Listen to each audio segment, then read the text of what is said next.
Welcome everybody on Car Rambler channel. Today we are gonna use a boat, a Fiat Barchetta.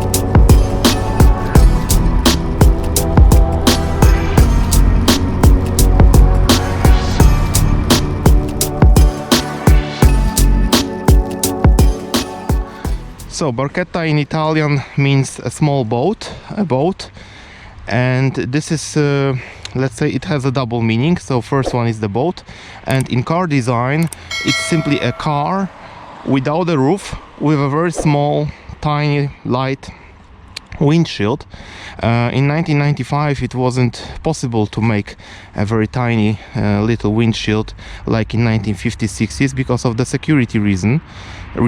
So the A pillars are not that thin, but look, here we have a small accent here that the body color is continuing underneath the windshield.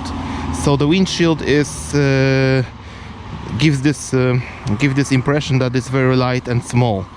The same is in the back. The cover for the roof is flush with the trunk cover, so you have this overall feeling of a 1950s, 60s Barchetta cars. Looking at the car from the outside, you find the essence of Italian sport design. The sideline reminds the famous Ferrari 166, and the headlights composed inside the front wheel arches, the Testarossa 250. 1990s were for Fiat a very good era. The manufacturer tried to reach to his very rich history file, where in 1960s, 70s Fiat was known for producing very good roadsters. In 1980s it was like a time of stepping back from that field, and in 1995 the Barchetta appeared, and it was thought to be a beautiful car in every detail. First of all, from the outside you can see that, for example, the back part is one piece here. So as you can see, this is one huge piece of metal, and the same is here on the front. So you see there is no gap between those parts. This is because the cars were on the assembly line. Those three parts in the front and three parts in the back were welded together to provide this beautiful appearance of the car, this design. Barchetta was produced from 1995 till 2005. Only about 57,000 cars were made during this 10 years period. Why Fiat didn't manage to sell more of these beauties? First of all, the new cars market share of the company was about 6%. Barchetta was never offered for the left-hand traffic, so was not sold in the United Kingdom. That is a very important market for sports cars in Europe. There were also not that many configuration options, only one engine and no high-performance version was available. There was also a one-year break in cars manufacturing caused by Maggiera company's bankruptcy in 2002. While the production lines were moved, the Fiat designers worked on a facelift that was only about changing the bumpers and lights. This was not enough, and this was not a very good facelift. So inside we have a custom steering wheel, switches for the lights and windscreen washers. They are typical for Fiat from that era. The clocks, the digits are the speedometer, the RPM meter. We have a separate clock for gasoline and fluid temperature, and we have those icons surrounding. Overall a nice appearance, I would say. In the middle console we have air vents, typical for Fiat. If you remember, 1 week ago I showed you the Polish Polonais and it had the same type of air vents. Place for a radio. We have the air control, so we can control our airflow here. Digital clock.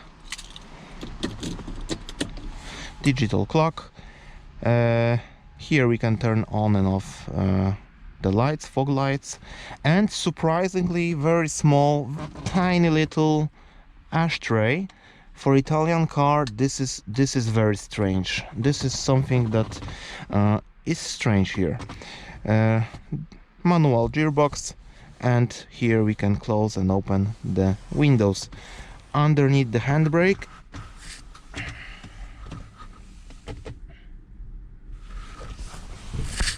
we can control our mirrors, so you can control them from here. Moving to the back, we have a small glove box here that we can open with a key. Remember, the car was intended to be left alone without the roof, so you have to close the storage. And here inside, I don't know if you can see that, but we have a lighter, cigarette lighter, so you can put your smartphone here inside, lock it up and charge it. So a nice feature. And remember, the car is from 1995, so ahead of its time. Depending on the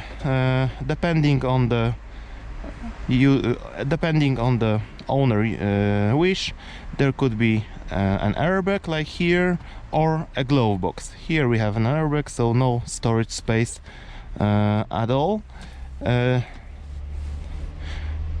seats are made of leather, beautiful fabric here with those holes and stitching, white stitching. Very nice indeed, very nice interior, I would say. The quality of materials, yeah, I would say it's not better than in Fiat Punto. You could expect something more from a sport car, but still, when you take the design under consideration, it's very, very nice. The car was intended to stand on the street without a roof, so you can lock the luggage compartment here, but normally you can pull the handle and open the trunk that is surprisingly big. You can put here some small luggage for a weekend or go shopping. It's not a problem at all. It's interesting that there is only one telescope, but it's so tiny that it's possible.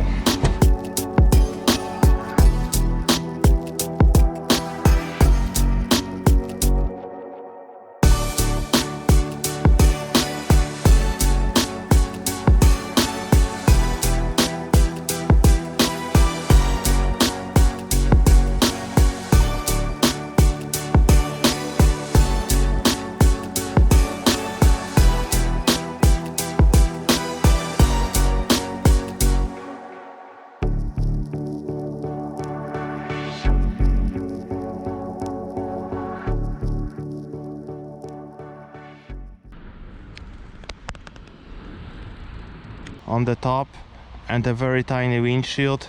This is how a Barchetta car should look like.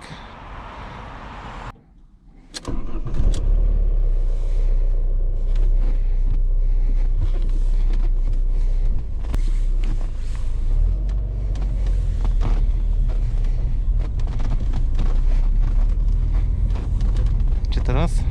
Nie, prosto jest. Okej.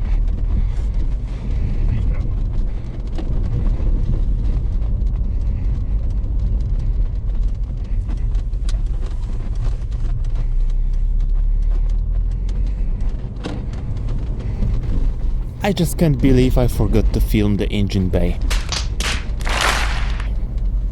The engine is a 1747 centimeters, 4-cylinder, 16 valves and generates 130 horsepower by 6300 RPM. You need only 8 seconds to reach the speed of 100 kilometers per hour, and the new feature of that engine was the variable valve timing. That was used by Fiat for the first time in this car. It made the engine very elastic because 90% of the torque was available between 2000 and 5000 RPM.